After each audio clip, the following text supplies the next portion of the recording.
कई सारे लोग फ़ोन पे फ़ोन करते जा रहे हैं कि अरविंद केजरीवाल को ही जिता दो। नहीं, अब वो गुंजाइश ख़त्म हो गई है। 2019 के चुनाव के बाद में कई बार बोला, लेकिन सुनने वालों के समझ-बूझ सब अब ख़त्म होती हुई नज़र आ रही है। तो ज़्यादा कोई उम्मीद रखना वैसे भी बेवकूफ़ी थी। बहरहाल लास्ट वीडियो में मैंने बताया भी था कि 42 सीटें जो भी निकाल रही है 42 प्लस निकाल रही है। प्री प्रोग्राम्ड ईवीएम का खेल चल रहा है। There is nothing you can do. There is nothing, nobody is in a position to do anything at this moment. वालेकुम अस्सलाम व रहमतुल्लाह। हरियाणा गया, महाराष्ट्र गया, अब फाइनली दिल्ली भी गया। अगला चुनाव बिहार का।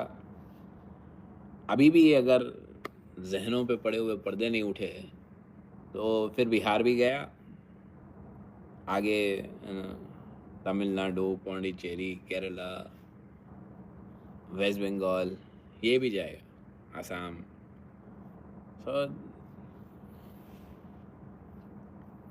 There is nothing anyone can do at this moment.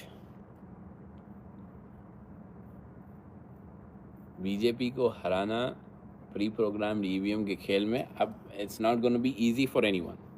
That's a point. क्या कहते हैं भाई, 42-25 कई लोग हैं यहाँ पे जिसको मैंने ये नंबर दिया हुआ था। कई लोग हैं जो कांस्टेंट संपर्क में होते हैं। चुनाव होने से बहुत पहले ही ये नंबर दे दिया था कि भाई 42 सीटें प्लस निकलेगी। कई लोग मुझ पे हंस भी रहे थे कि आम आदमी पार्टी दिल्ली में नहीं हारेगी। कई लोग शर्तें भी लगाए थे।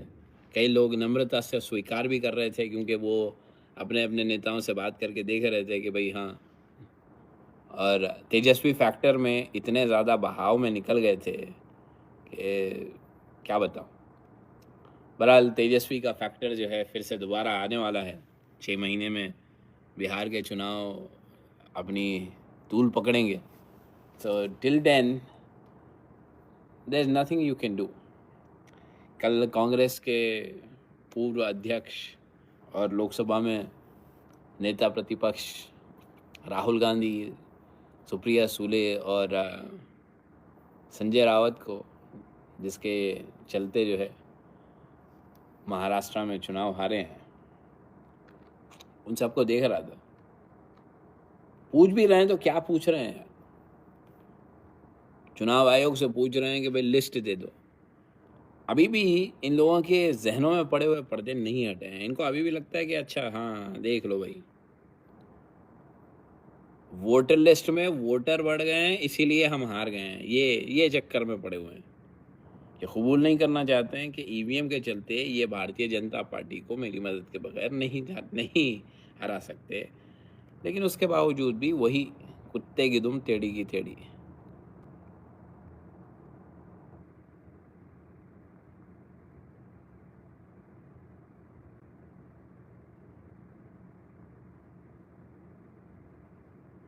मेरे पास बहुत सारे मजदूर हैं भाई, हटा रहे हैं तो मेरे पास गोरे भी बहुत काम करते हैं।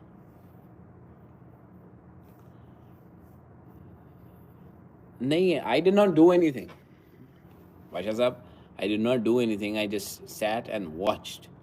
मैं कुछ नहीं किया हूँ, मैं बैठ के तमाशा देखा हूँ। इस बार मैं कुछ नहीं किया, मैं बैठ के तमाशा देखा हूँ। मैं महाराष्ट्र में किया कोशिश, लेकिन सुप्रिया सूले ने पूरे महाराष्ट्र वालों की पिछवाड़े में आग लगा दी।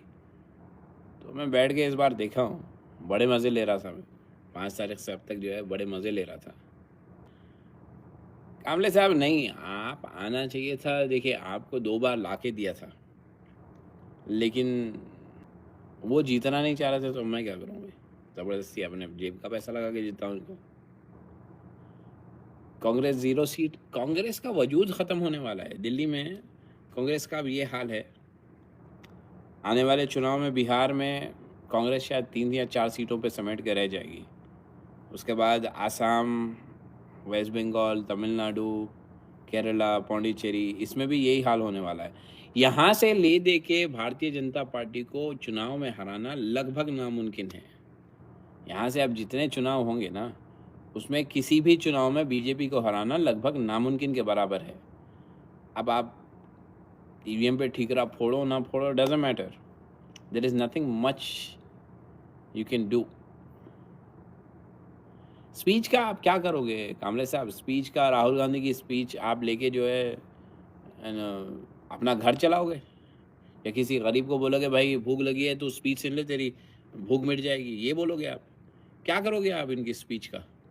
अचार डालेंगे, अचार डाल के गरीबों में बांटेंगे। ये स्पीच में संविधान संविधान संविधान संविधान करके संविधान का ढिंडोरा पीट रहे हैं। इनको खुद संविधान का कोई इल्म नहीं है, तो आप क्या करोगे? There is nothing much you can do right now. नहीं भाई, मैं मुकेश भाई, मैं महीने में एक बार ही लाइव आ रहा हूँ, ज़्यादा लाइव आने का दिलचस्पी नहीं रही। नहीं, हीरो नहीं, बीजेपी बेईमानों की पार्टी है। इनके पास अगर वाकई ईमानदारी होती तो पेपर से चुनाव करवा लेते। नहीं, ये ईवीएम से, प्री प्रोग्राम ईवीएम से चुनाव करवाते हैं। ओखला से अमानतुल्लाह खान जीता भाई। एनआरआई लोगों को नहीं निकाल रहे हैं अमेरिका से, अमेरिका से उन लोगों को निकाल रहे हैं जो अवैध रूप से अमेरिका में बस गए हैं। उन लोगों को निकाल के वापस भेजा जा रहा है। ना सिर्फ भारतीय बल्कि हर राष्ट्र के लोग जो अवैध रूप से बसे हुए हैं, उन लोगों को निकालने का प्रबंध किया जा रहा है। जो लोगों पे क्रिमिनल कार्रवाई हो चुकी है, जो क्रिमिनल एक्टिविटीज़ में इन्वॉल्व हैं, उनको पहली फुर्सत में निकाला जा रहा है। तो ऐसे लोगों को बहुत ही भारी तादाद में निकाल के भेजा जा रहा है। अब कई सारे ऐसे इंडियंस हैं जिनके ऊपर क्रिमिनल केसेस हैं, उनको भेज दिया गया है और लोगों को भेजा जाएगा। एमआईएम का कुछ नहीं खुलेगा। एमआईएम 7 सीटें में हैदराबाद में ही है, तो एक आध जगह जो है उनकी लक चल जाती है, तो वहाँ पे एक आध जगह निकल जाते हैं, बस वही है एमआईएम का। एमआईएम बी टीम ही है, बी टीम सी टीम जो बोलना है बोले। देखें, जहाँ पे प्री प्रोग्राम ईवीएम नहीं होती है वहाँ पे एमआईएम होती है, और एमआईएम अपना काम करती है, बस उतना ही है। सादिक खुल इंडिया आऊँगा तो इंशाल्लाह बताऊँगा भाई, बिना बोले कि नहीं आऊँगा, ट्रस्ट में। ज़्यादा वक्त के लिए नहीं आया था, बस ये बताने आया था कि जो लोग संपर्क में हैं, लगातार संपर्क में हैं, उनको मैंने ये नंबर दिया था कि 42 सीटें तो निकल चुकी हैं, कुछ सीटें और हैं, जैसे आतिशी की सीट, नई दिल्ली की सीट, जनकपुरा की सीट। ये सीटें एक्स्ट्रा निकालेगा क्योंकि उसको आम आदमी पार्टी को पूरी तरह से ख़त्म करना है। अब ये 22-23 सीटें, 24 सीटें जो आम आदमी पार्टी की निकलेगी, उसमें से भी करीब 14-15 एमएलए अगले 2-3 महीने में आम आदमी पार्टी छोड़ के बीजेपी में शामिल हो जाएंगे। बल्कि मुझे तो लगता है कि 24 में से करीब 20 एमएलए आम आदमी पार्टी छोड़ बीजेपी में शामिल हो जाएंगे, क्योंकि पिछले 10 सालों में जो विधायक बने रहे थे ना, वो कमाते थे, चुराते थे, तो कुछ हिस्सा, बड़ा हिस्सा जो है केजरीवाल के खाते में जाता था, तो उसको अब ख़त्म करेंगे, वो जाके अपना अपना कमाएंगे, बनाएंगे। पर अल्लाह आप लोगों को अल्लाह आप लोगों के हक़ में बेहतर फ़ैसला करे, अल्लाह आप लोगों के लिए आसानी करे। बिहार चुनाव तक की फ़ुर्सत इंशाल्लाह ज़िंदगी बाकी रही तो आप लोगों के साथ फिर मुलाकात करेंगे।